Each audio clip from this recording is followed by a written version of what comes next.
Bienvenidos a todos a esta charla de los viernes. Hoy tenemos con nosotros a Teruca Belmonte, que fue, para quien no lo sepa, fue alumna aquí en la Universidad de Valladolid, estudió física y luego hizo la tesis doctoral del Imperial College. No, la hice aquí. ¿Ah? La hice aquí, con Santiago. La hiciste aquí con Santiago Mar, pero luego... Eso es lo que yo tenía entendido. Estuvo una temporada del Imperial College y volvió otra vez a la Universidad de Valladolid con una beca Beatriz Galindo, y aquí está en el laboratorio de espectroscopía de plasmas sacando líneas. por si queréis visitarlo algún día, está ahí en la facultad, en el bloque B, en el sótano, en los laboratorios de óptica. Y nada, no me enrollo nada más. Damos un fuerte aplauso, por favor, a Teruca.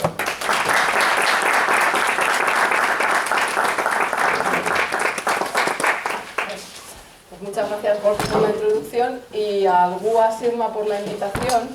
En mi época de estudiante yo asistía a estas charlas, pero nunca pensé que acabaría dando una. Así que la verdad es que me hace mucha ilusión poder venir aquí y hablar durante una hora de lo que más me gusta a gente a la que le interesa. Así que muchas gracias por la invitación. Entonces, ¿de qué va la charla de hoy?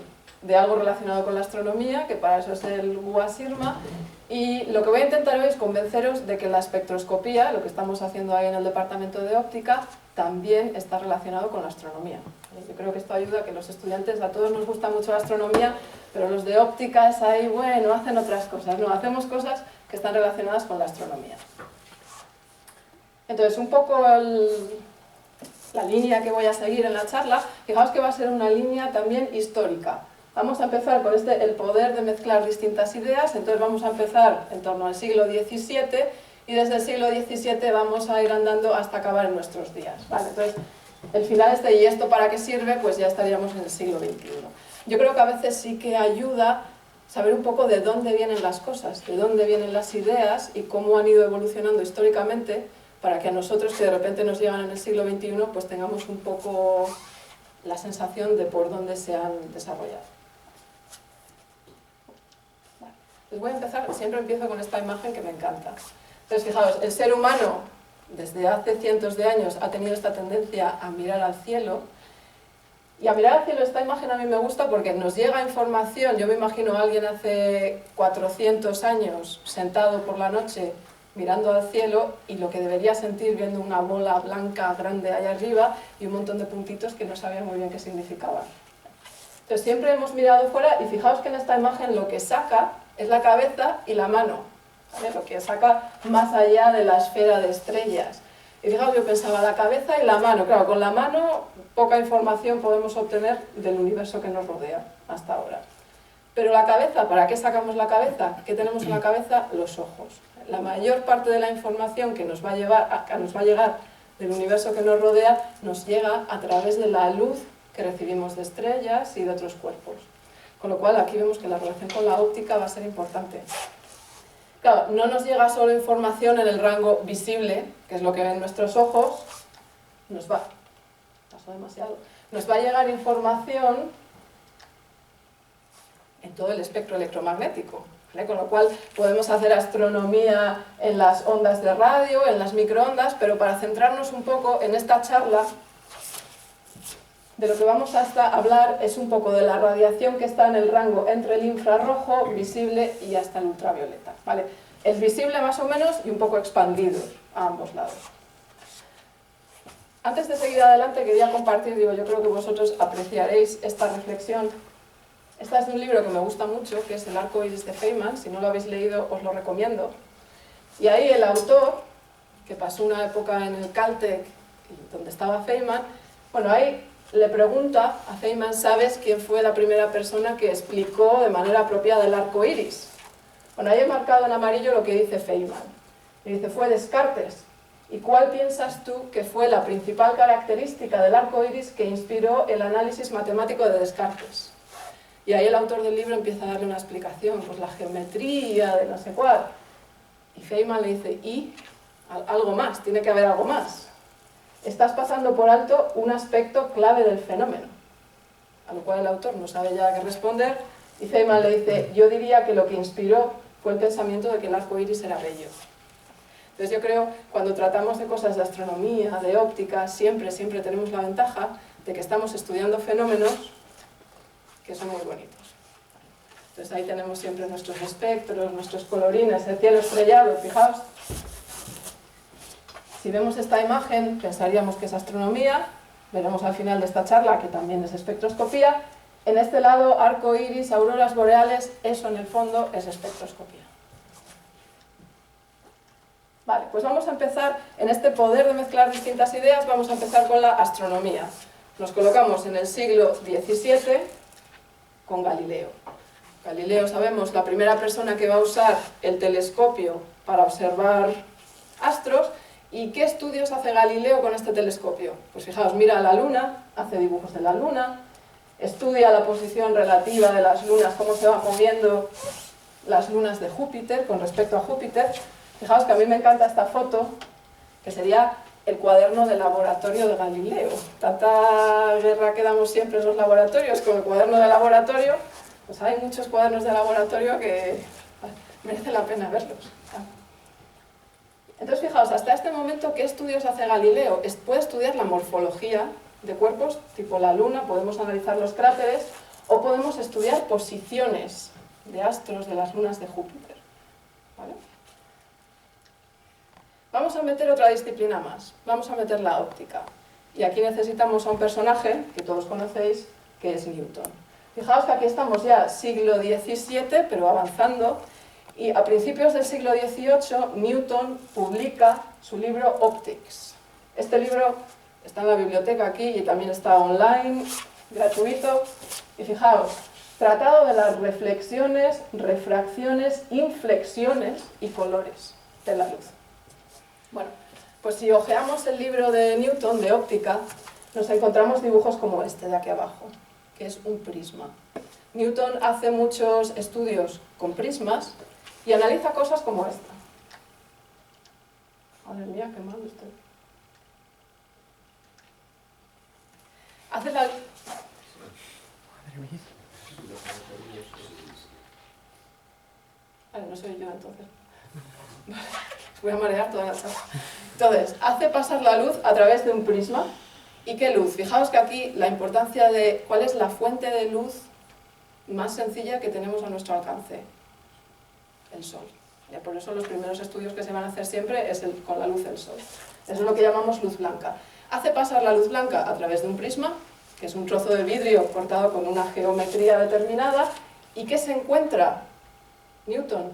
Pues lo que él llama ghosts, fantasmas, o en latín spectrum. ¿Vale? Él ve, fijaos que ahora esto lo damos por hecho. Yo incido con luz blanca en un plasma y veo colores y todo el mundo se queda tan ancho. Pero imaginaros en el siglo XVII, yo meto luz blanca y de repente veo azul. Entonces, Newton lo llama fantasmas porque tiene la idea de esto de que bueno, me aparecen colores, no sé muy bien de dónde. Este es el nacimiento de la espectroscopía. Fijaos de dónde viene la palabra. A ver.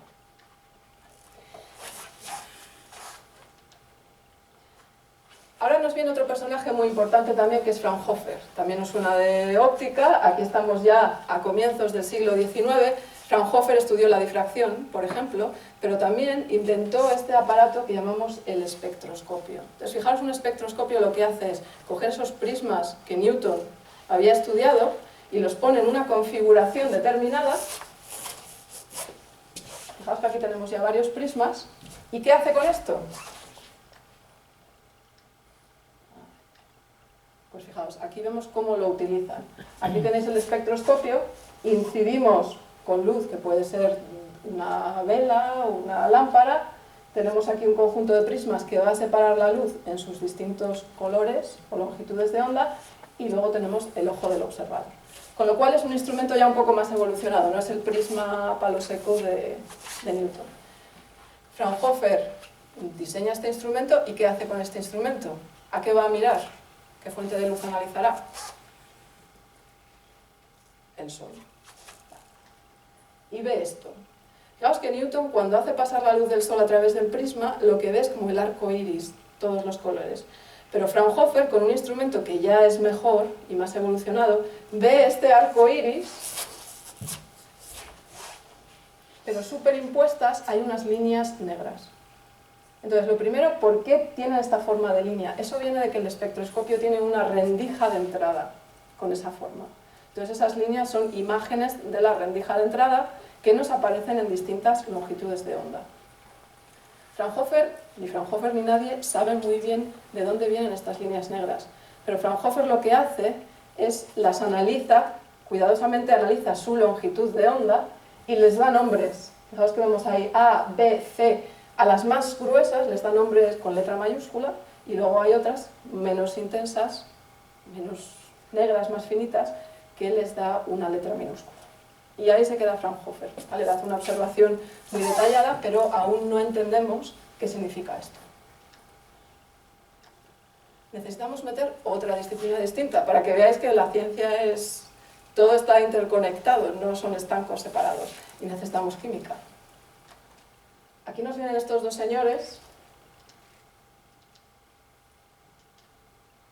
que también os sonarán, que son Bunsen y Kirchhoff. Fijaos que Kirchhoff también nos suena de física con las leyes de Kirchhoff. Y ellos lo que hacen es diseñan este experimento, que es... yo tengo una vela, una rendija, un prisma y una pantalla. Entonces, en esta vela añado una sustancia, por ejemplo, cloruro de sodio, sal. Y la luz que va a emitir la vela más esa sustancia la hago pasar a través de la rendija, atraviesa el prisma que lo separa en sus distintos colores o longitudes de onda. Bunsen y Kirchhoff lo que hicieron fue poner en la llama distintas sustancias y veían que para cada sustancia les aparecía un conjunto de líneas distinto, un espectro distinto. Y entonces llegan a la conclusión de que una sustancia y su espectro están unívocamente relacionados, ¿vale? Un espectro es característico de una sustancia y por eso se dice siempre que es la huella dactilar de la sustancia. Pero fijaos que esto no es lo que vio Fraunhofer. Fraunhofer vio un continuo de colorines con rayas negras, pero aquí tenemos un fondo negro con rayas de colorines, con lo cual aún no entendemos muy bien qué es lo que está sucediendo con la luz que viene del Sol. Entonces, Bunsen y Kirchhoff van un paso más en su experimento y es, fijaos, ponen una fuente de luz. Esta fuente de luz puede ser una bombilla. Si pensáis en una bombilla, es un filamento incandescente. O sea, el filamento es material sólido. La densidad de un filamento es mucho más alta que la densidad que tengo en una vela.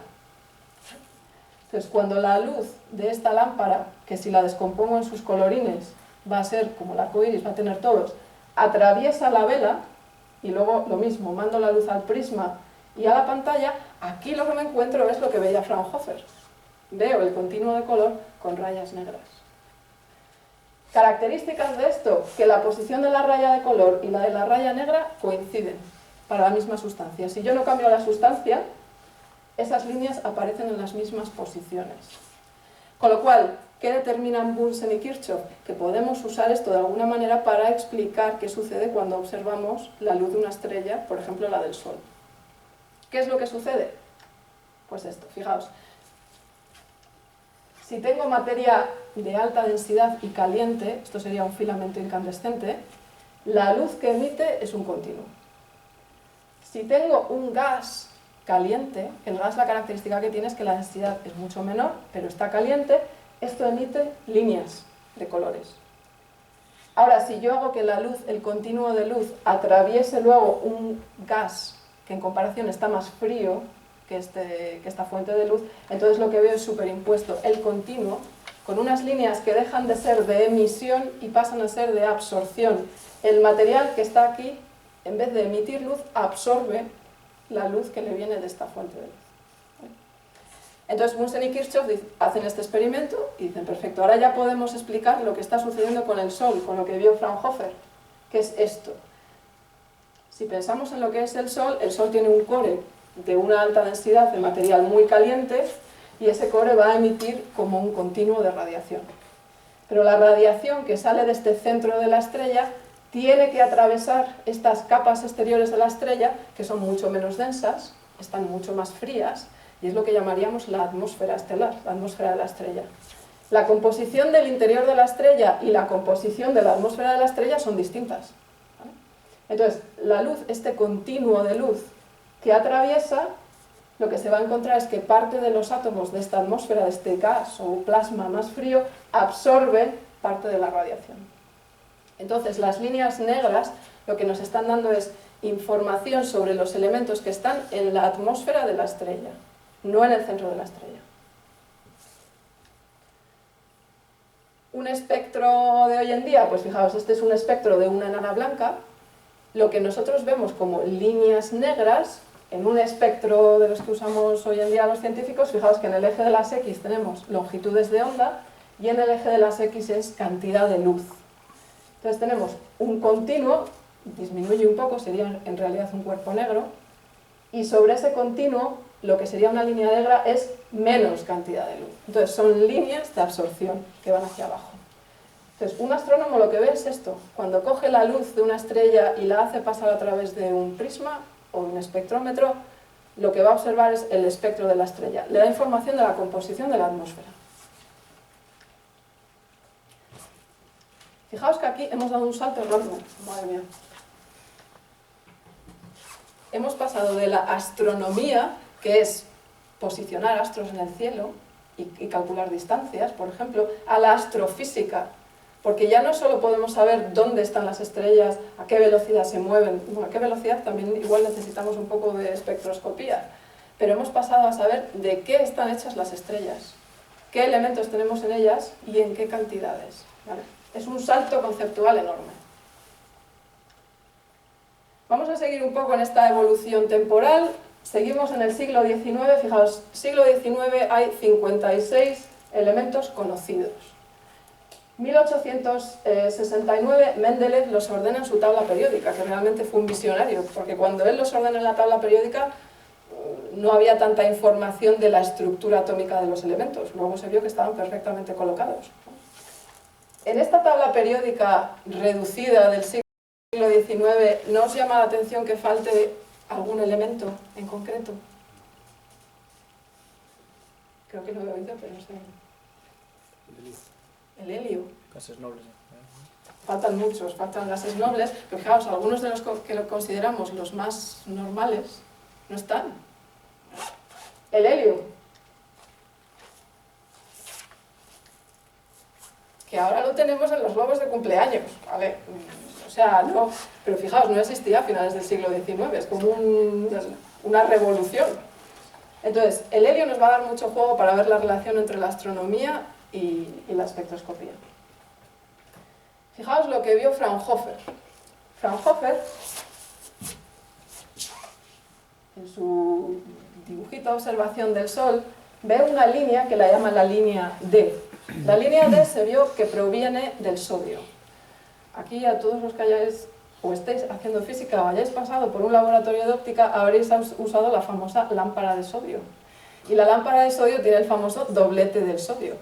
¿Vale? Y el doblete de sodio, que son dos líneas que están muy próximas en longitud de onda y que, fijaos, ya solo viendo este dibujo os podían preguntar: ¿el instrumento que utilizó Fraunhofer tenía suficiente resolución para resolver el doblete del sodio?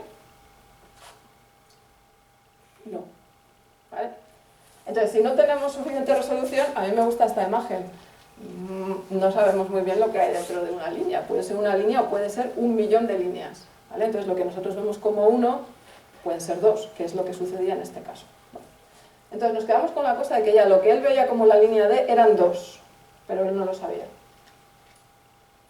Pero fijaos, aquí en 1868, durante un eclipse en la India, este científico, Jules Janssen, observa que hay otra línea más, que Fraunhofer no había visto. Y Norman Lockyer, que es otro científico que nos va a aparecer más adelante, científico británico, es el primero en denominar la línea D3. Yo me imagino que eso significa que en ese momento ya sabían que la D eran D1 y D2, del doblete. Y a esta la llama D3. Y es más, él dice que proviene de un elemento que es extraterrestre, que no existe en la Tierra, y como se ha observado en el Sol, lo llama helio. ¿Vale? Esta es la explicación de dónde viene el nombre del helio. Pero piensan que es un elemento extraterrestre. Ahora fijaos que ya tenemos, esto es lo que ve Fraunhofer, esto es lo que empiezan a ver ya a finales del siglo XIX. ¿Os llama la atención algo entre esta imagen y esta? ¿Hay alguna, lo de encuentre la diferencia? ¿Alguna diferencia? Está al revés. Está al revés. ¿Vale? Esta es otra cosa que parece una bobada, pero aquí se puede sacar mucho jugo a la óptica. Fijaos, si os preguntan con qué instrumento se tomó el primer espectro y con qué instrumento se tomó el segundo espectro. Diferencia entre un prisma y una red de difracción.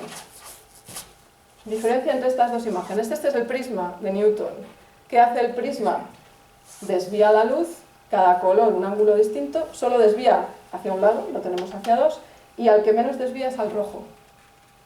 Red de difracción en dos ángulos distintos, que sería orden más 1, orden menos 1, y el que menos desvía es el morado.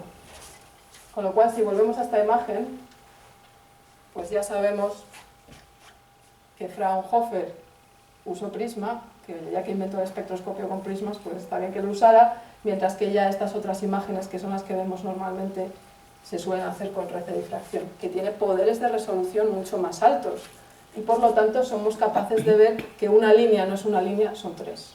¿Vale? Eso es solo ahí un paréntesis. Seguimos con el misterio del helio. Siguen pensando que es un elemento extraterrestre, hasta que en 1882 viene un físico italiano y observa la línea D3.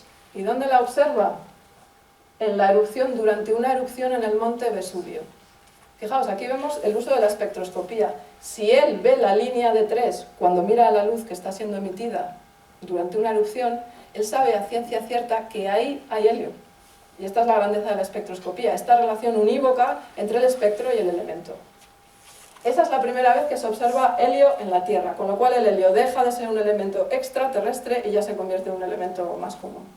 Pero fijaos que tenemos que esperar hasta casi finales del siglo XIX para que alguien, y es este científico escocés, aísle por primera vez el helio en un laboratorio.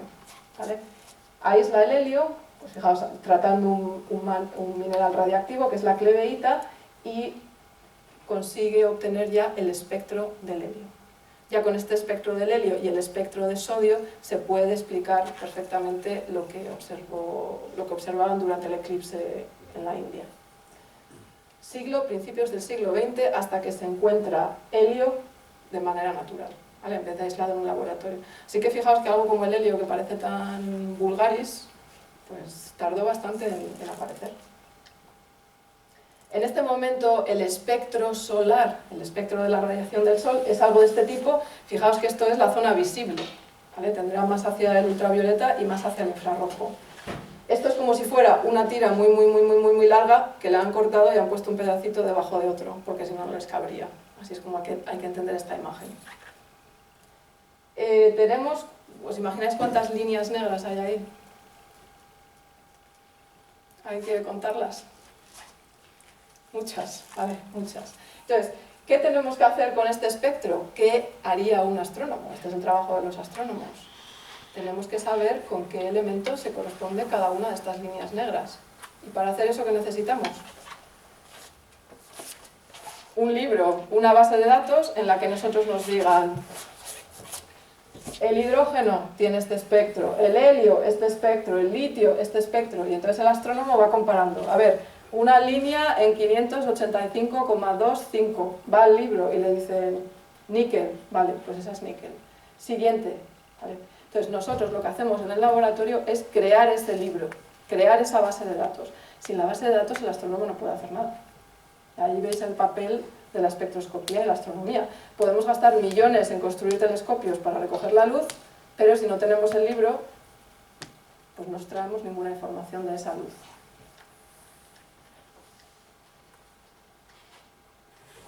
Vale. Entonces fijaos, eso es lo que fueron haciendo, y ahí vemos como las líneas a las que les fue dando nombre Fraunhofer, pues ya se ha ido identificando con qué elemento se corresponde.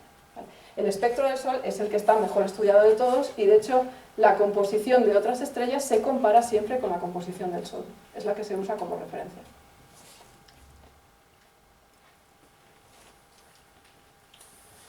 Ahora entendemos por qué vemos líneas negra, o sea, sabemos que si vemos la línea de tal longitud de onda, sabemos que hay un elemento, pero ¿por qué vemos líneas? A esta pregunta todavía no hemos respondido. ¿Por qué veo luz u oscuridad cuando yo caliento un elemento, por ejemplo? Para eso necesitamos otra disciplina más, que es la física atómica. Y el nacimiento de la física cuántica, que en el nacimiento de la física cuántica estuvo muy presente la espectroscopía. Entonces aquí tenemos a otro científico, que también nos va a sonar a todos, que es Niels Bohr. Entonces Bohr, fijaos, en 1913 propone su modelo de átomo y esto ya completa totalmente la imagen esta que tenemos de qué es un espectro. Bohr lo que nos dice, tenemos el modelo este de átomo que toda la carga positiva está en el centro, la carga negativa va a estar alrededor, en ciertas órbitas, y entonces, ¿cómo explicamos un espectro de absorción? Un electrón que estaba en un nivel inferior de energía, absorbe energía y sube a uno superior. Esa energía, ¿en forma de qué está? En forma de fotón. Con lo cual, si el átomo la ha absorbido, aquí no está. ¿Vale?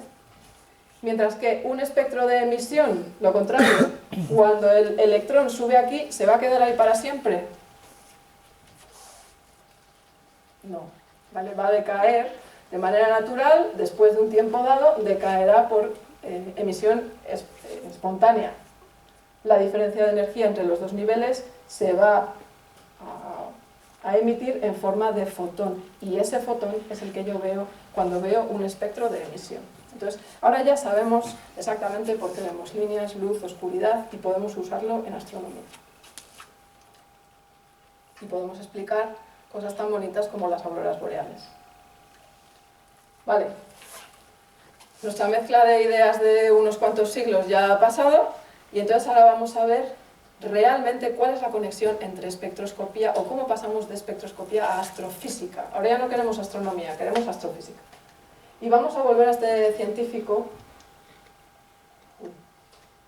a Lockyer. Fijaos, Lockyer trabajaba en lo que ahora es el Imperial College, que antes tenía un nombre distinto, es el fundador de Nature, como cosas interesantes, y es un científico que él empezó siendo espectroscopista, y de hecho tenía laboratorio de espectroscopía. Pero fijaros que es el primer catedrático de física astronómica. ¿Qué diferencia hay entre ser catedrático de astronomía y ser catedrático de física astronómica? Eso es astrofísica. ¿Vale? Ahí vemos el nacimiento de esta disciplina de astrofísica, y la primera persona que es un catedrático de física astronómica es un espectroscopista. Lockyer escribe muchos libros, que también están todos disponibles, pongo ahí todos los links, y vemos, es muy interesante ver la evolución de los libros de Lockyer. Fijaos, 1873, libro El espectroscopio. ¿Vale? Es muy bonito ver los anuncios de instrumentación que hay en estos libros, que la verdad es que no tienen desperdicio. 1878, él ya ha visto lo que se puede hacer con un espectroscopio y va un poco más allá y dice estudios de análisis de espectros. Ya sabe cómo usarlo y ahora quiere analizar los espectros de distintos elementos. Pero fijaos que ahora el paso importante viene 9 años más tarde. Ahí. Estamos en 1887 y él escribe este libro que es La química del Sol. Esto ya ni suena a espectroscopio, ni a óptica, ni a nada. Aquí ha dado realmente el salto a la astrofísica. ¿Y qué tipo de cosas dice Lockyer en este libro? Pues por ejemplo, si en una llama las líneas D significan que hay sodio, si yo veo la línea D en el Sol, significa que en el Sol hay sodio. Esto que ahora nos suena a verdad de perogrullo, en este momento fue revolucionario. Entonces, fijaos, sienta las bases de los estudios de composición química cualitativa. Podemos decir qué elementos hay en la atmósfera de las estrellas, pero aún no somos capaces de decir cuánto de este elemento. Otro físico importante que trabajaba en el laboratorio de Lockyer y que pasó toda su vida en el Imperial College es Alfred Fowler. Alfred Fowler, fijaos que ya es el primer catedrático de astrofísica y también en lo que era un experto en espectroscopía. Por el laboratorio de Lockyer van a pasar muchos personajes importantes, algunos de los cuales seguro suenan, como Saha. Saha hizo mucho estudio en gases, de hecho tenemos la ecuación de Saha en los gases, Y luego va a pasar también un científico español, que no nos suena mucho, pero debería sonarnos más, que es Miguel Catalán Sañudo. Miguel Catalán, fijaos que él era químico, estudió en Zaragoza, hizo la tesis en espectroscopía en Madrid y luego consigue una beca para irse al Imperial College, al laboratorio de Lockyer. Pero que en ese momento él ya estaba bajo la supervisión de Fowler. Y lo que va a hacer es estudiar el analizar el espectro del manganeso.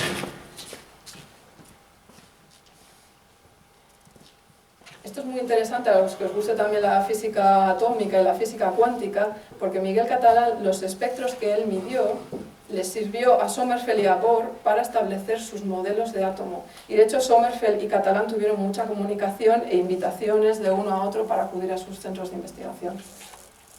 ¿Qué tipo de trabajos hacía Catalán? Pues para que os hagáis una idea, este es el tipo de espectros. Cuando se dice analizar un espectro, ¿qué significa? Mirar cosas como estas. Esto es una placa fotográfica, un equivalente a tipo placa fotográfica, en la que hay recogido un espectro del hierro, con distintos tipos de exposición, para ver líneas intensas, para ver líneas no intensas.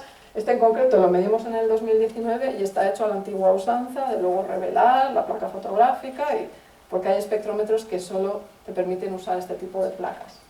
Fijaos que Catalán, lo que era capaz de ver los espectroscopistas, encontraban relaciones, patrones que se repetían en estos espectros. Y de estos patrones que se repiten es de donde salen todas las leyes de la cuántica. ¿Vale? Las reglas de selección, el que tengo tres niveles equiespaciados me van a dar líneas equiespaciadas, toda esa información la estaban extrayendo los espectroscopistas de estudios experimentales como este.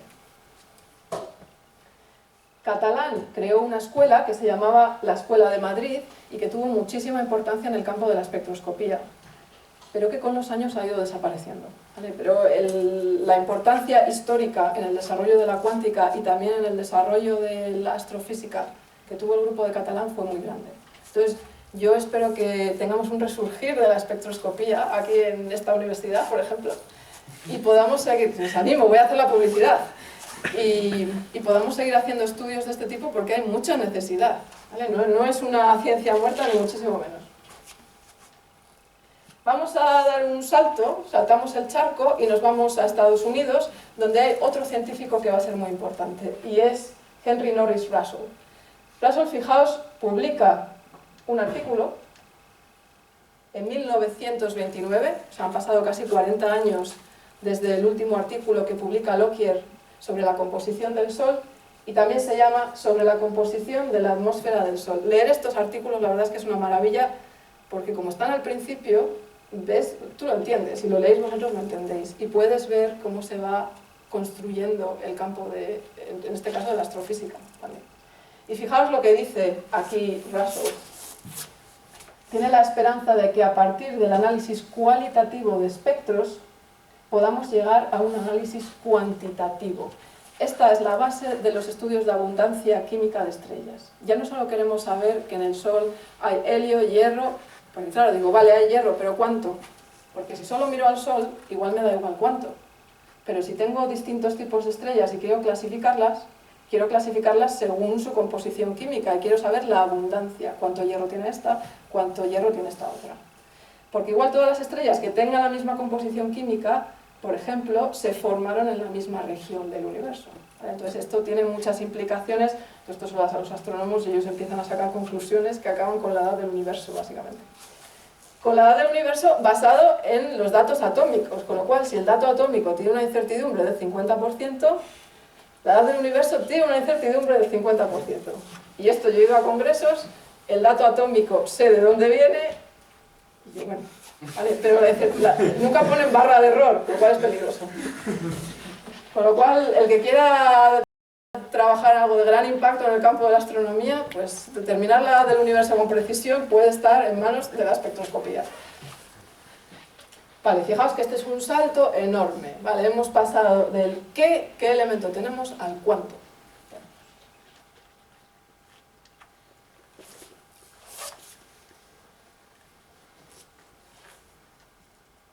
Vale, esto era solo para recordaros la diferencia temporal con el estudio que había hecho Lockyer. En el grupo de Russell tenemos una persona muy importante, que de hecho hace un par de años se hizo un congreso especial en su honor, que es Charlotte Moore. Charlotte Moore trabajaba en Princeton con Russell y se dedicó básicamente a compilar datos atómicos de espectros medidos en todos los laboratorios de todo el mundo y ponerlos de manera ordenada para que los astrónomos puedan usarlos. Porque claro, el astrónomo lo único que va a ir a una tabla, que está muy bien colocadita, pero ¿quién coloca la tabla? Bueno, pues esta mujer se pasó muchas horas, ahí la veis con una mesa llena de papeles, no solo cogía datos de distintos grupos y los juntaba en una tabla, sino que los analizaba, hacía que fueran coherentes unos con otros, mucho trabajo. Y llegaba a cosas de este tipo, que son tablas de datos atómicos, esto es por ejemplo del nitrógeno, y tenemos longitudes de onda, intensidad de las líneas, niveles de energía y luego ya mucha más información a nivel atómico, de estructura atómica. Esto a los astrónomos les permite básicamente estudiar la composición de las estrellas. Fijaos que hicieron una entrevista a Charlotte hace unos años, hacía unos cuantos años, y ella decía que tuvo mucha ayuda de todos los grupos de espectroscopistas en el mundo, y fijaos a quién menciona. El laboratorio EDLEN en Lund, que está en Suecia, ese es uno de los laboratorios más clásicos en física atómica. Luego tenemos el Imperial College y el grupo de Catalán en Madrid. Para que fijaos la importancia que tenía el grupo de Catalán. Y yo por eso tengo esta cosa de que hay que recuperar la importancia que tuvo el grupo de Catalán. Ya tenemos al Imperial College, pues necesitamos a España metida ahí en el ajo. Vale, entonces fijaos, los astrónomos recogen un espectro como este, pero este espectro no vale nada. Ha costado millones, físicamente, de pesetas o de euros ya, conseguirlo. Pero fijaos que no vale nada, no me dice nada, hasta que no esté identificado. Identificado consiste en decir cada una de estas líneas de qué elemento proviene. Y fijaos que aquí, en lo que ve un astrónomo, puede haber varias líneas metidas porque no tienen suficiente resolución. ¿Vale? Ahí es la importancia de la resolución de los instrumentos. ¿Y qué hacemos nosotros en el laboratorio?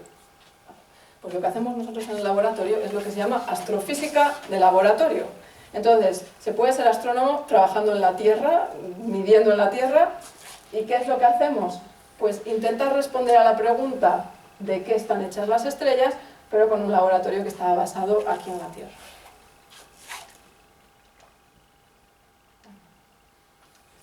Esto no, ahí aparece Sara, sí. Pero no debería haberlo visto todavía. Vale. Ahora puedo pasar un más rato. Entonces, astrofísica de laboratorio. Aquí empieza el anuncio, los minutos de anuncio. Fijaos, una disciplina estupenda para combinar todos los conocimientos que tenéis de física. ¿Qué necesitamos para hacer espectroscopía o astrofísica de laboratorio? Necesitamos espectroscopía y óptica. Física atómica, ahí podemos meter la física cuántica, a todos los que nos guste. Astronomía y astrofísica, que asumo que todos los que estáis aquí os gusta también. Y con toda esta mezcla de ideas, mucho cacharreo de laboratorio, podemos responder o intentar responder a la pregunta de qué están hechas las estrellas. ¿No quieren? ¿No quieren? Vale. Estos son los minutos de anuncio ya plenamente dicho. Entonces, aquí tenéis en Valladolid al laboratorio de espectroscopía atómica. Este es un laboratorio que, fijaos, lo inició Santiago Mar hace 40 años, o sea, no es una novedad, pero cuando Santiago se jubila, el laboratorio cierra.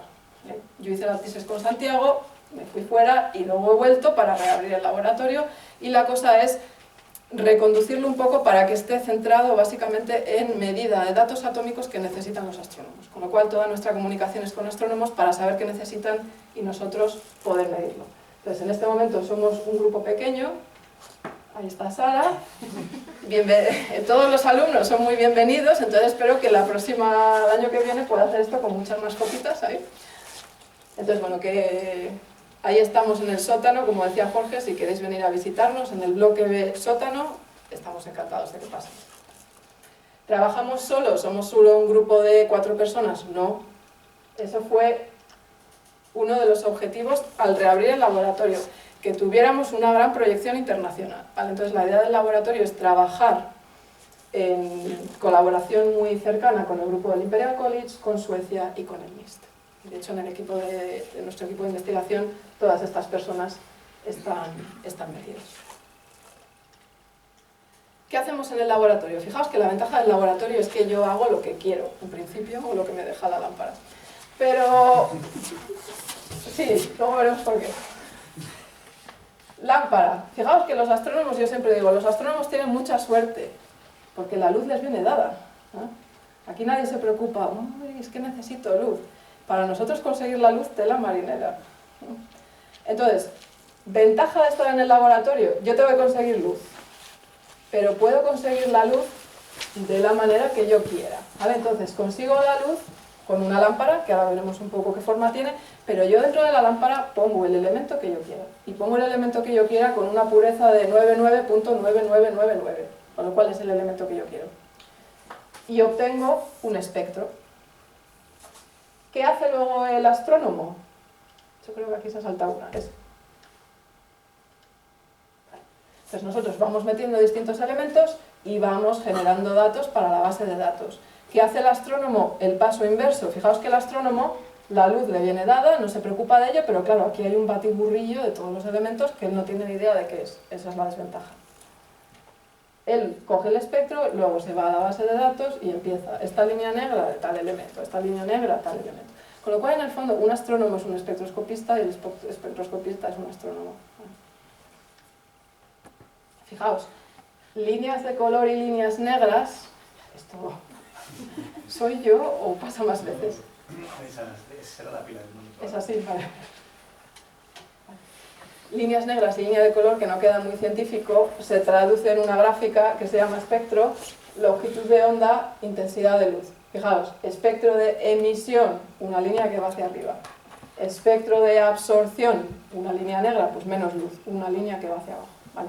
Entonces, gracias a que con el modelo de átomo de Bohr, ir del nivel de abajo al de arriba es lo mismo que ir del de arriba al de abajo, la energía es la misma, pues la longitud de onda va a ser la misma y hay una simetría, por así decirlo. Entonces, ¿qué necesitamos para hacer astrofísica de laboratorio? Pues dos cosas. Necesitamos generar la radiación, muy importante, y necesitamos analizar la radiación. El patrón es siempre lo mismo. Tengo luz, le hago pasar por un prisma o una red de difracción y grabo el espectro con una cámara. Entonces, generar la radiación, que aquí tela. ¿Cómo genero la radiación? Con una lámpara. Veremos qué es una lámpara. ¿Y qué hay dentro de la lámpara? Un plasma. Ya tenéis otra disciplina más, física de plasmas, apasionante, para fusión y tal, bueno, un montón de aplicaciones. ¿Qué es una lámpara? Pues fijaos, un cuerpo de cristal en el que yo meto dos electrodos, un cátodo y un ánodo. ¿Qué hago entre esos dos electrodos? Aplico una diferencia de voltaje grande. ¿Y qué va a suceder? Pues imaginaos que dentro de la lámpara, ahí depende. Quiero hacer un plasma de un elemento que es sólido o de un elemento que es un gas. Si quiero hacer un plasma de argón, pues meto argón, aplico una diferencia de potencial grande. ¿Y qué voy a hacer? Siempre la historia empieza con un electrón libre. ¿Vale? Si no hay un electrón libre no se puede explicar. Siempre hay un electrón libre que es acelerado en el campo eléctrico, adquiere energía cinética, choca contra un átomo de argón. ¿Qué hace cuando choca con el átomo de argón? Le pasa esa energía. ¿Qué hace el átomo de argón con la energía? Pues o se excita, un electrón sube a un nivel superior o se ioniza. Y esto es un proceso en cadena. Luego tengo más partículas positivas y negativas por la lámpara que se aceleran y es un proceso en cadena. Imaginaos que quiero un plasma de hierro. Claro, el hierro, tengo que meter un trozo sólido de hierro y tengo que pasarlo a formato plasma. ¿Vale? Para eso voy a tener que arrancar átomos de hierro, de mi trozo de hierro, y eso lo hago bombardeando con átomos de argón, por ejemplo. Entonces, bueno, si quiero hacer un plasma de un elemento metálico es un poco más complicado, digamos. Al final acabo con esa sopa que son partículas neutras, átomos neutros, digamos, argón, argón neutro, argón una vez ionizado, argón dos veces ionizado y electrones. Como tengo partículas cargadas positivas y negativas, voy a tener campos electromagnéticos. ¿Vale? Entonces, una sopa de esas partículas y campos electromagnéticos, a eso le llamamos plasma, básicamente.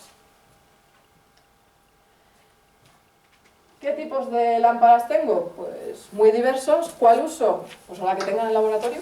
O si puedo tener varias, depende del átomo que yo quiera estudiar, ¿vale? Y también depende del grado de ionización. Entonces, si viene un astrónomo y me dice quiero datos de silicio 3 veces ionizado, tengo que coger una lámpara Penning. Si quiere silicio neutro, pues puedo coger una lámpara de cátodo hueco.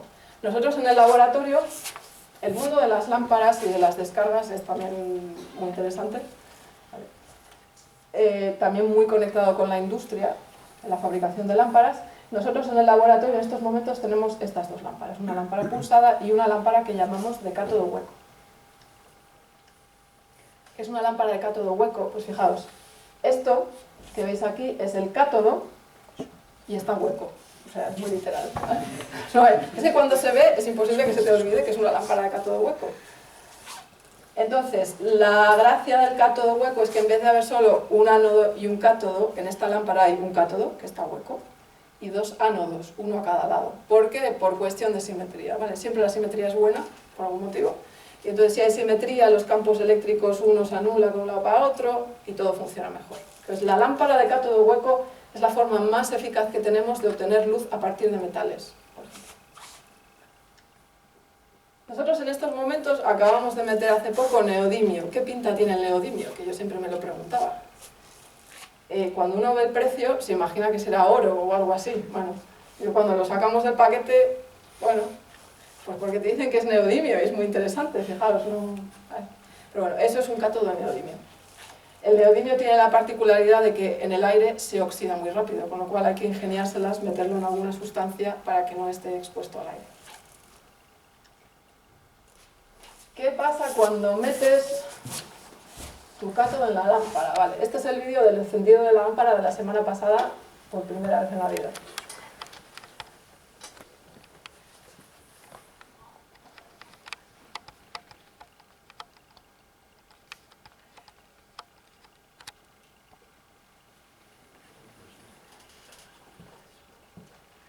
O sea, no esperábamos que le fueras a dar y fuera a funcionar, eso ya es un hecho.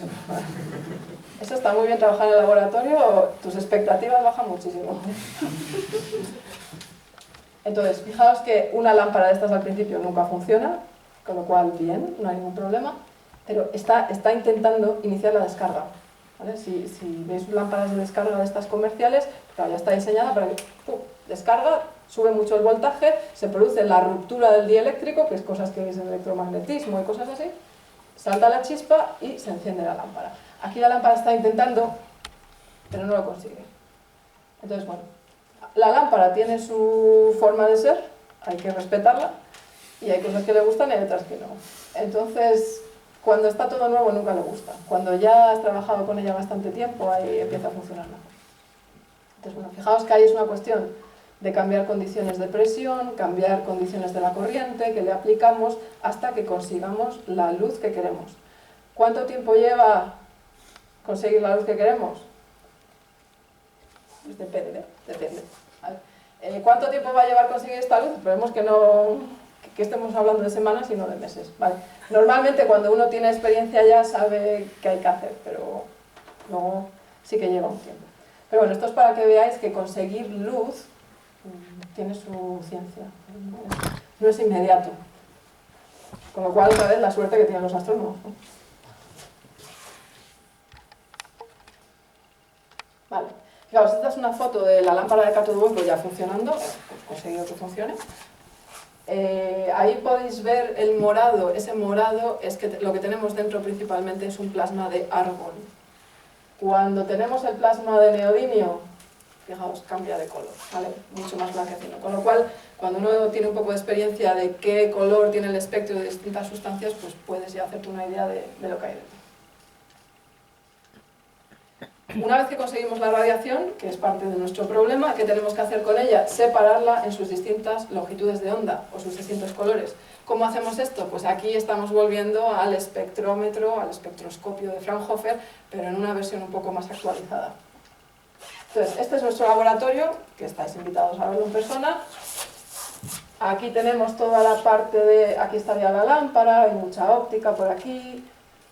bueno, toda la zona de gases, de vacío. Es un laboratorio en el que aprendes muchas cosas distintas, eso es cierto. Y luego aquí tenemos el monocromador, ¿vale? También tenemos ahí bastante óptica. Entonces, fijaos, el monocromador, siempre cuando entréis a un laboratorio y si no sabéis nada, veis el monocromador. Si veis un monocromador pequeño, dices, bueno, tiene una resolución así, así. El monocromador es así, mejor resolución, ¿vale? Este tiene 1,5 metros.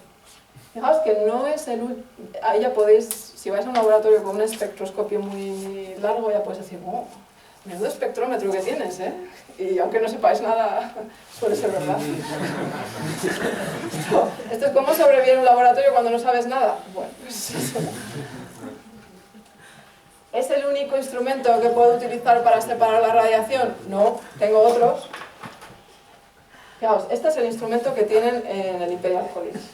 Esto, así dicho, se le llama espectrómetro de transformada de Fourier, pero lo que es un interferómetro Michelson. Con lo cual, entender el instrumento este, la verdad es que es otra disciplina en sí, muy interesante, pero lo que tiene básicamente son 2 espejos, uno de los cuales se mueve. Entonces, con este instrumento realmente lo que nosotros obtenemos es un interferograma.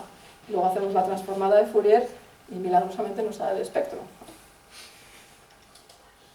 Otro instrumento distinto, este está en el NIST. Este instrumento, fijaos, si vais allí, tiene 12 metros. Esta es una idea que funciona, entonces llegáis ahí, tela. Entonces, este instrumento es para medir en el ultravioleta, se puede bajar hasta 50 nanómetros. Fijaos que el aire empieza a absorber por debajo de 180 nanómetros. Con lo cual, si estáis midiendo en ultravioleta, necesitáis vacíos muy buenos, porque si no, la luz que se emite se la come el aire. Entonces, este realmente cuando se hace vacío es como escuchar un submarino. Impresionante.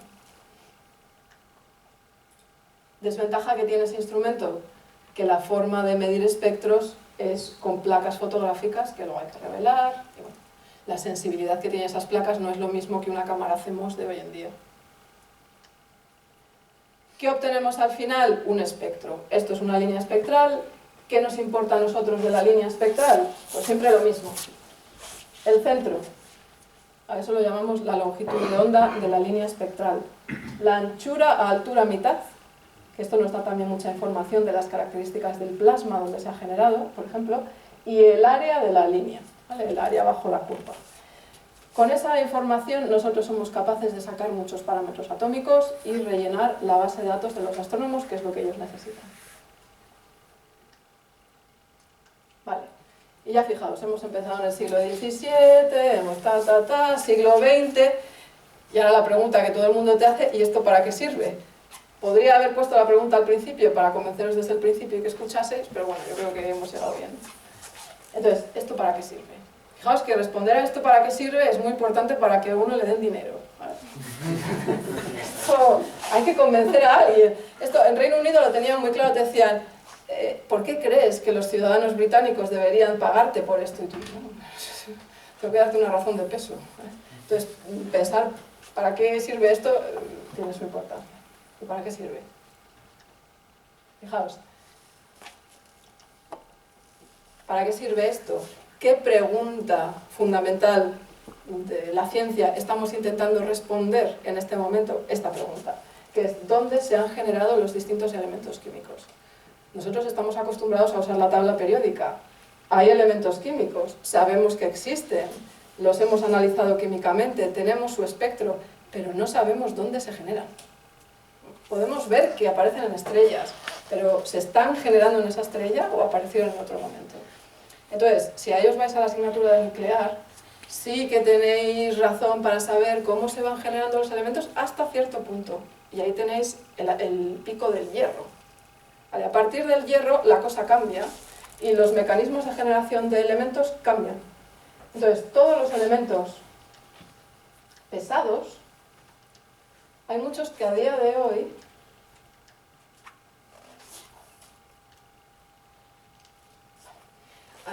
no se sabe dónde se han generado. Entonces, fijaos, aquí una cosa interesante es que tablas periódicas hay muchas. Hay la que estamos acostumbrados desde el colegio, pero realmente luego hay otras que son muy interesantes.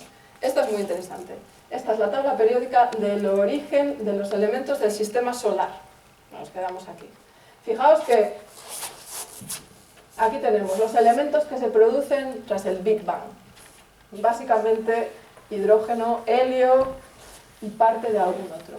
Fijaos que aquí los colorines cambian mucho cuando nos vamos ya a elementos pesados. ¿Dónde se han generado? Pues todos estos verdes y azules, explosión de estrellas masivas, explosión de nanas blancas. Pero cuando entramos en esta zona, empezamos ya a ver cosas como fusión de dos estrellas de neutrones.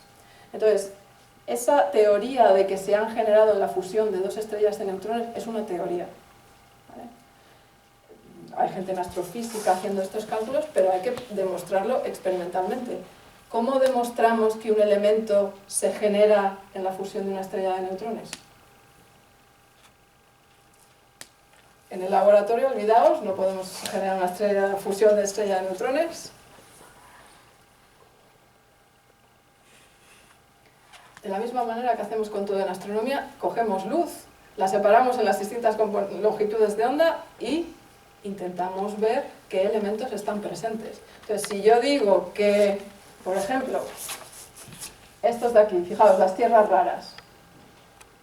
Las tierras raras, que son los típicos que a los que en el colegio nunca llegábamos, estaban ahí perdidos, pero ahora hay mucho interés en estas tierras raras. Si decimos que se han generado en la fusión de dos estrellas de neutrones, hay una teoría, entonces si observamos una fusión de dos estrellas de neutrones y está emitiendo luz, pues nosotros podemos hacer el espectro de esa luz y ver si encontramos alguno de estos elementos. Vale. Pues eso es lo que sucedió en el 2017. Fijaos, el 2017 es la primera vez que se detecta una fusión de dos estrellas de neutrones y se detecta de dos maneras distintas. Por un lado, detección de ondas gravitacionales y por otro lado, con la detección de lo que se denomina una kilonova. ¿Qué es la kilonova? Una emisión de radiación. Una emisión de radiación que es pasajera, no es que se vaya a quedar, ahí dura unos días, y esa luz, ¿de dónde viene? Pues viene del decaimiento radiativo de elementos pesados que se están generando. Y que se están generando ahí, en teoría, por el proceso ese que se llama el proceso R, que es un proceso de captura rápida de neutrones. Si os vais también a nuclear y veis la forma de generar nuevos elementos, una manera es ir a un átomo que tiene X electrones, pues yo le añado 1. Pero claro, al añadir un electrón, la repulsión es ahí, el electrón no va a querer ir. ¿Vale? Entonces lo que puedo hacer es añadir algo que sea neutro y que eso que es neutro luego decaiga, por ejemplo, en un protón y un electrón. Pero en el fondo estoy añadiendo neutrones. Pero para que ese proceso se produzca, si uno ve la probabilidad de que se produzca es tan baja, que para que se produzca de verdad necesito una densidad de neutrones brutal. Y esa densidad de neutrones brutal es la que hay en la fusión de dos estrellas de neutrones. ¿Vale? Entonces, ¿se detectó esto? ¿Qué detectaron esta emisión de luz? Pues fijaos, curvas como estas. Longitud de onda, aquí nos lo dan en micra, o sea, esto es 600 nanómetros, estamos en el visible, y aquí la luz, la cantidad de luz. Y entonces los astrónomos tienen que intentar encontrar huellas de elementos en ese espectro de absorción. Fijaos que si un espectro de laboratorio os parece complicado, esto... yo ahí no sé cómo pueden encontrar algo, pero lo encuentran. ¿Vale? Entonces ellos dicen, una de las teorías, por ejemplo, es que aquí puede haber cesio, que puede haber teluro. Bueno, nosotros, hablando con la gente que trabaja en fusión de estrellas de neutrones, decían, bueno, es que hay una probabilidad alta de que se encuentren tierras raras. ¿Qué hacemos nosotros en el laboratorio? Pues vamos a medir datos de tierras raras, ¿vale? Y esa es la razón de ser del proyecto que tenemos ahora en nuestro laboratorio. Fijaos, el astrónomo mide el espectro de la estrella de neutrones. ¿Cuánto creéis que cuesta en dinero obtener un espectro de una estrella de neutrones? Muchos ceros. Porque la cantidad de ciencia que se tiene que desarrollar, de tecnología, hasta que se llega a que alguien mida un espectro de una estrella de neutrones, es mucho. ¿Vale? Luego se va a su ordenador y dice, venga, vamos a analizarlo. Pues ¿qué hacemos? Nos vamos a la base de datos. Una de las bases de datos que se usa, pues la del NIST. Y digo, dame información sobre el neodimio 3. Error. El horror del astrónomo. ¿Vale? No hay datos. Ya está. Con lo cual, y fijaos, por eso pongo yo esta imagen aquí.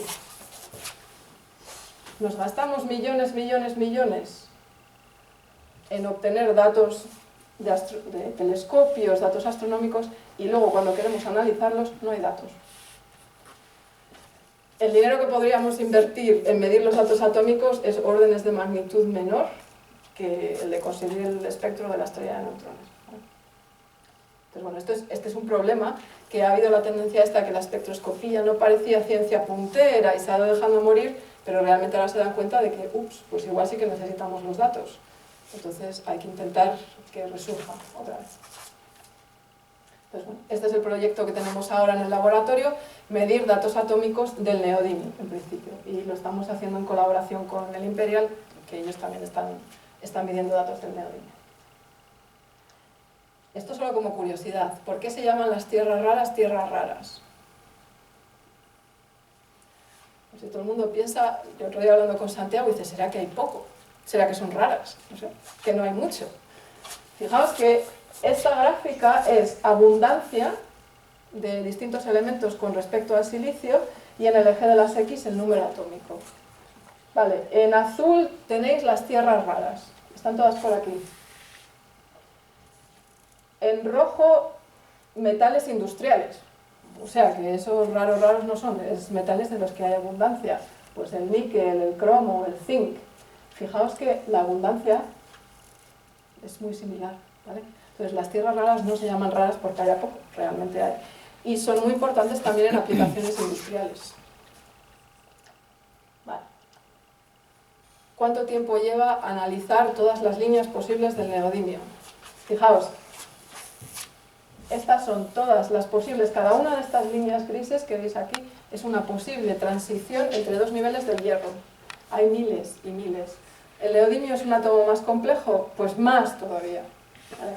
En el espectro que midieron en el Imperial, así, identificadas de manera automática, había 14.000 líneas.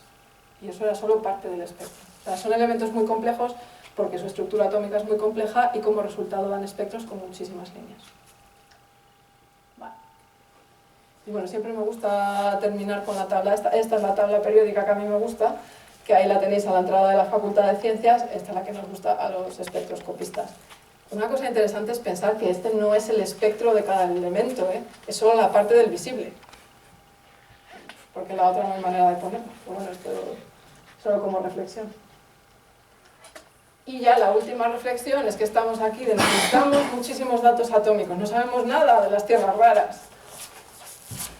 Bueno, pues todo eso es el 0,4% de toda la materia, si contamos que parte es energía oscura, materia oscura, o sea, que tenéis muchísimo trabajo por hacer. Yo os invito a uniros a la carrera investigadora porque vais a tener trabajo para años y años. Y con eso ya termino.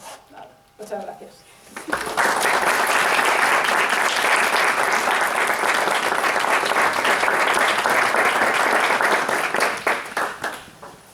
Preguntas, todas las que queráis.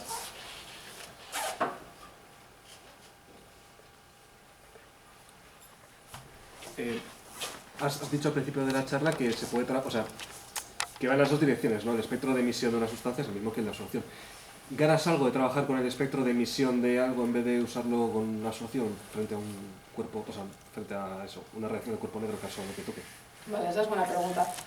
Digamos que ahí depende la técnica que quieras usar. Por ejemplo, en química se usa mucho el espectro de absorción. Cuando tienes que generar un espectro que ya de por sí es complejo, si lo que quieres es, por ejemplo, un plasma de neodimio, realmente lo que te tienes que preguntar es, ¿gano algo si hago? O sea, si hiciera el de absorción, tendría que iluminar esto con una luz que tiene el continuo de radiación, hacerla pasar por la lámpara y observar el contrario. En principio yo no sé si tendría alguna ventaja. Pues es una pregunta, nunca me lo he planteado. O sea, sí que hay campos, por ejemplo, cuando se quiere usar la espectroscopía para detectar sustancias, mucho en análisis químico, ahí por defecto lo que se usa es absorción. Los astrónomos están obligados a usar absorción por la configuración de su experimento, que es la emisión de la estrella. Pero bueno, es buena pregunta.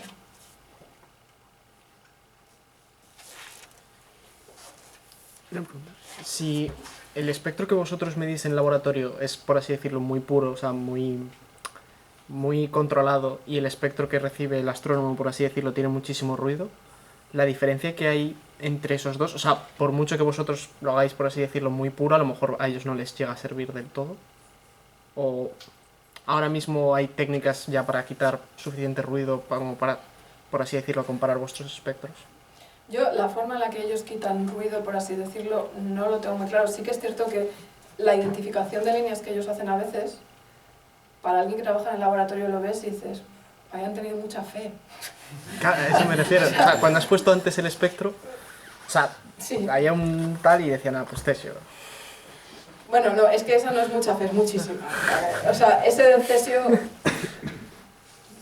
Yo creo que ellos ponen cesio no porque hayan comparado con bases de datos, es porque sus modelos teóricos les dicen que igual debe haber cesio. Y ya no se sabe si quieren ver cesio o si ven cesio, este es el problema. Vale, en espectros de ese tipo, ese espectro, en general los espectros astronómicos son muy ruidosos. Claro, tú en el laboratorio, si tienes una línea así, la tiras a la basura. Y dices, nada, eso no me sirve para nada. Ellos todas sus líneas son así. Entonces... Yo esto es una cosa que siempre me he planteado, claro, ¿cuál es la otra opción? Porque ellos tampoco pueden aumentar la intensidad de la luz. Nosotros sí, sí que pueden con telescopios más grandes. Y por eso, ¿por qué queremos cada vez telescopios más grandes? Si quiero recoger más luz, por ejemplo. Pero bueno, no sé si la señal ruido les aumentaría mucho. ¿Los fotomultiplicadores meten mucho ruido? Depende de la caña que les des también. Pero en general el espectro medido en un laboratorio siempre es mucho mejor que el espectro astronómico. Lo que ellos sí que necesitan es, fíjate que su resolución, ya no es solo que su espectro es muy ruidoso, es que su resolución, si miras la resolución de, pues del Hubble o de todas estas misiones, suelen estar en los, como mucho, 20.000 de poder de resolución, una cosa así. El instrumento que tenemos nosotros tiene resolución 150.000. El instrumento del Imperial 2 millones. ¿Vale? Órdenes de magnitud. Y entonces yo a veces me pregunto, ¿realmente necesitan que nosotros midamos con tanta resolución si ellos luego lo emborronan todo? Sí, porque claro, ellos ven una montaña, si saben a ciencia cierta que eso está compuesto por 4 líneas, lo simulan, meten las 4 líneas que nosotros medimos bien, les ajusta bien el perfil. Con lo cual sí que es importante que los datos que están en la base de datos tengan mucha más calidad que los datos de los astrónomos. Gracias. Eso es.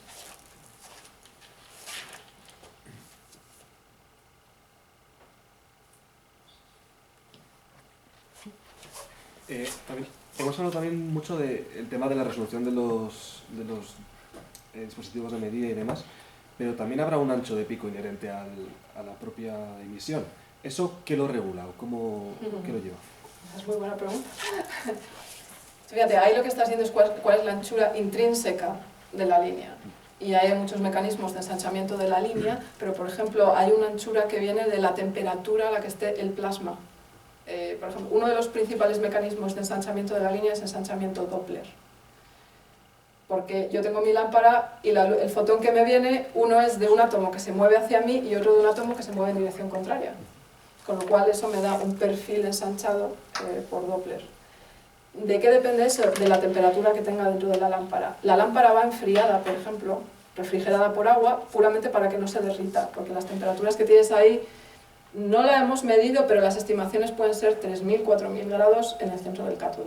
Fijaos que la lámpara pulsada que tenemos, las temperaturas son en torno a 20.000 Kelvin. La única razón por la que no se derrite es porque es pulsado y dura microsegundos. Pero en estas sí que hay lámparas, por ejemplo, que las refrigeran con nitrógeno líquido para que la anchura Doppler se reduzca. Entonces nosotros en espectros como el neodimio, que va a tener muchísimas líneas, sí que igual hay líneas que no podemos resolver por la anchura inherente. Y luego depende de otros factores, por ejemplo, de la anchura instrumental que estés metiendo con pues con el monocromador, con la cámara que tengas. Entonces todo eso lo tenemos en cuenta para disminuir las anchuras al máximo. Hay un límite en lo que podemos hacer. Pero la temperatura es uno de los factores clave. Y hablando también de eso, ¿cómo...? Claro, tú lo que quieres es tener un plasma para tener un gas en las mismas condiciones que en la estrella. Pero si... O sea, por el hecho de generarlo con un campo eléctrico, en vez de metiéndole temperatura, ahí a lo burro, como se hacen las estrellas, tenemos un cierto apantallamiento de las cargas que se te mueven al ánodo y al cátodo. ¿Eso no perturba las medidas a la hora de realizarlas? Sí, y de hecho las cargas positivas y negativas que tengas alrededor del átomo que está emitiendo, lo que te va a generar es otro tipo de ensanchamiento, por ejemplo, que se llama ensanchamiento Stark. Claro, en el fondo, lo que decías de nosotros queremos generar un plasma que esté en las mismas condiciones que la estrella, no queremos, o sea, no necesitamos las mismas condiciones, lo único que necesitamos es ser capaz de excitar el mismo nivel de energía para ver la línea. Puede ser que las temperaturas sean muy distintas, pero temperaturas muy distintas, densidades electrónicas muy distintas, no van a cambiar la longitud de onda, porque esa es inherente a la estructura atómica, a la diferencia entre dos niveles. Ahí cuando decías que puedo, por ejemplo, generarlo por temperatura, y aquí viene la pregunta de qué significa temperatura. Sí.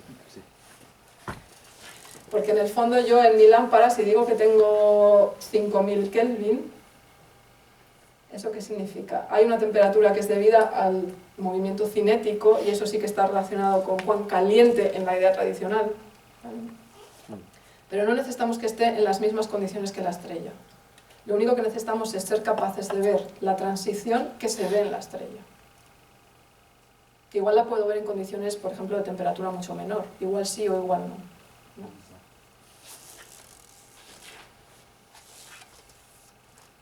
¿Estáis pensando solo en estrellas o a lo mejor esto podría valer, yo qué sé, para ver si el plasma de un reactor de fusión está contaminado por neodimio o alguna otra situación así que les haga falta? Sí, vale. En general se usa mucho, o sea, se puede usar en industria, en fusión, tiene muchas aplicaciones. Nosotros lo que pasa es que ahora nos hemos centrado en astronomía, entre otras cosas porque a mí me gustaba y bueno, es el proyecto, pero en fusión también tiene mucha aplicación. De hecho hay mucha gente haciendo cosas, y no solo medidas de laboratorio, también cálculos, mucho aplicado para fusión. A veces lo único que los rangos espectrales pueden ser distintos, igual a veces necesitan rayos X o te puedes mover un poco de rango espectral.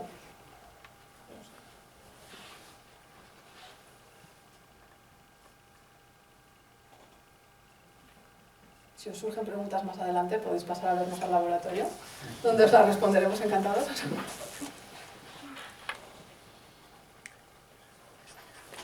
Si no hay más preguntas, pues un fuerte aplauso para Teruca.